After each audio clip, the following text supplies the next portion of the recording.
Updating your legal name on VyprVPN is a straightforward process. Follow these steps to ensure your information is current. Step 1. Log into your account. Visit the VyprVPN website and log into your account using your credentials. Make sure you have access to the email associated with your account. Step 2. Navigate to account settings.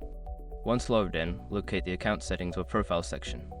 This is usually found in the upper right corner of the dashboard. Step 3. Select name change option. Make sure your information is protected first. Most people don't think about breaches until something actually happens to their accounts. Use SROC to monitor your accounts 24/7 and instantly alert you if your information appears in leaked databases online. It constantly checks billions of breach data points in the background. And considering how much personal information people keep online now, it's honestly worth having. Link in the description. Step 4. Enter your new legal name. Input your new legal name in the designated fields. Double check for any spelling errors to ensure accuracy. Step 5. Save changes and confirm. After entering your new name, save the changes. You may receive a confirmation email. Follow any instructions provided to finalize the update. Once you have completed these steps, your legal name on VyprVPN will be updated. If you encounter any issues, consider reaching out to customer support for assistance.